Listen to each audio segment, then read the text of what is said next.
Pression des pneus. On considère que les 4 pneus d'une voiture de masse M égale 1600 kg supportent le même poids. Le pneu de largeur M égale 205 mm étant gonflé à la pression recommandée, P1. On mesure la longueur de son empreinte au sol, L égale 10 cm. 1. Détermine la valeur de la force pressante que le pneu exerce sur le sol. 2. Calculer la valeur de la pression Pn. 3. Le pneu est maintenant surgonflé. On mesure sa pression, P' égale 2,2 bar. Calculer l'air S' de la surface de contact avec le sol. 4. On sous-gonfle le pneu. On mesure sa pression, P seconde égale 1,5 bar. Calculer l'air S seconde de la surface de contact avec le sol.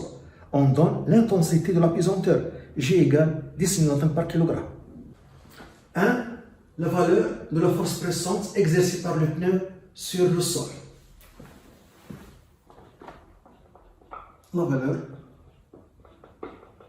de la force pressante exercée par le pneu sur le sol. On calcule d'abord le poids de la voiture. Le poids de la voiture, P est égal à N fois J. On a dit la masse 1600 kg, G 10, donc 16 000 newtons. Nous avons dit que les 4 pneus de la voiture supportent le même poids.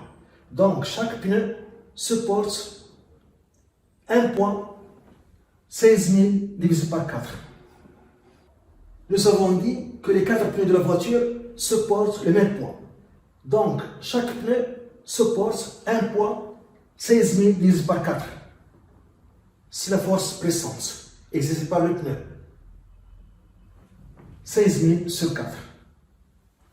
Donc, la force pressante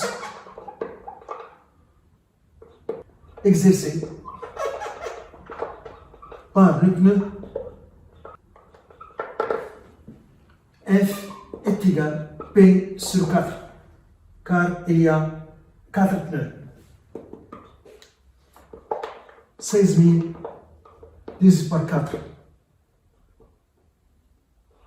On trouve 4 000 newtons. C'est la force pressante exercée par chaque pneu sur le sol. 2. La valeur de la pression Pn.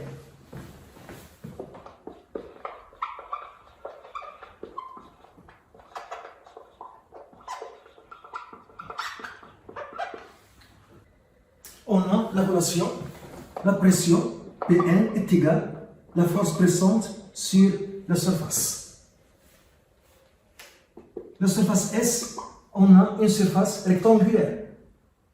Donc l'aire de cette surface, la longueur fois la largeur. La longueur fois la largeur. S est égal. On a la largeur qui est donnée 205 mm. En mètres fois 10 sur 3. La longueur 10 cm.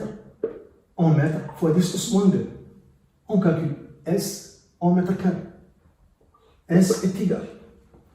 Donc 205 fois 10 sur 4 mètres carrés.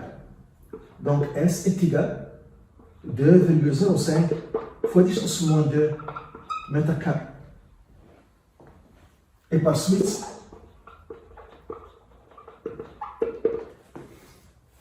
la pression Pn est égale à F 4000 sur S 2,05 fois 10 sur 2 égale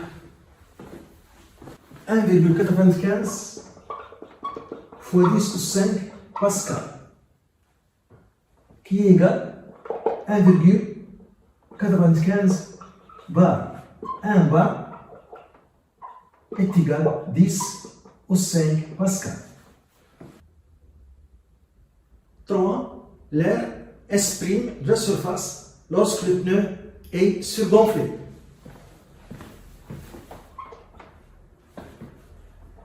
l'air exprime la surface de contact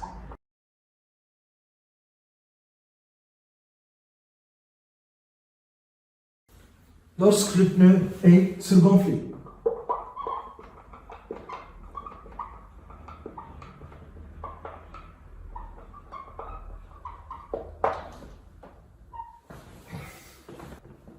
On a la relation P' est égale à la force pressante exercée par le pneu sur le sol, sur la surface S'. La force pressante n'a pas changé. Donc la surface S' est égale à F sur P'.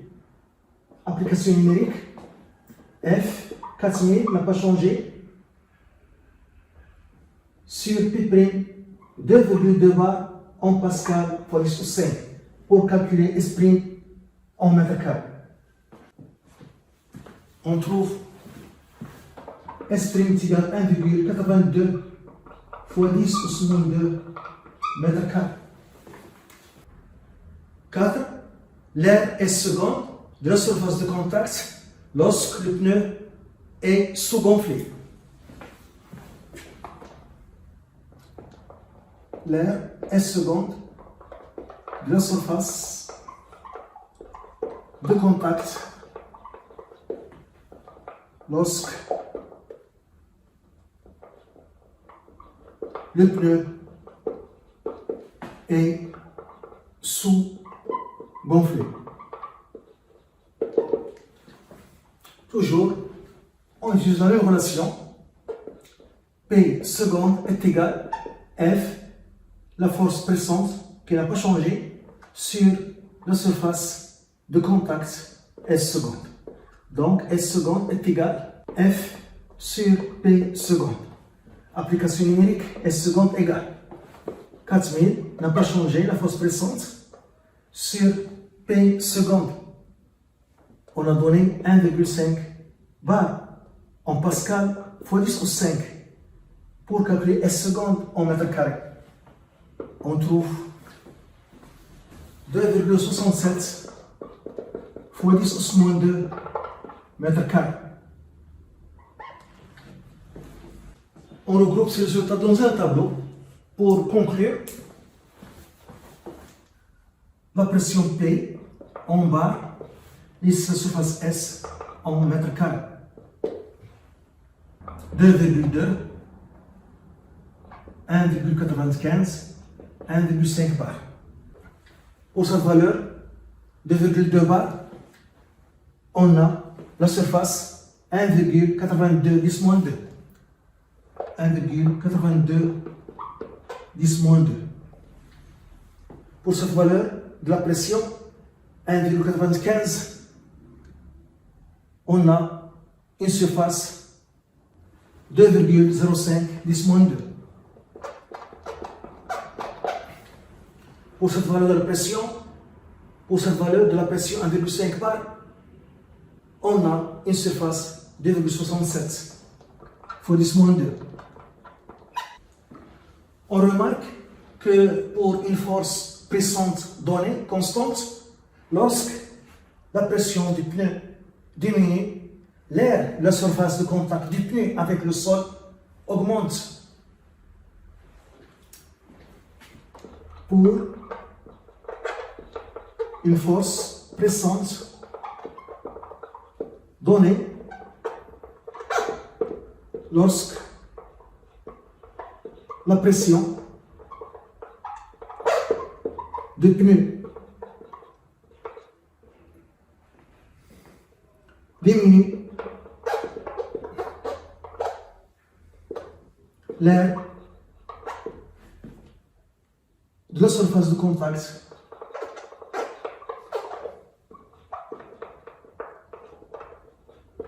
entre le pneu et le sol, ou bien la route et le sol augmente.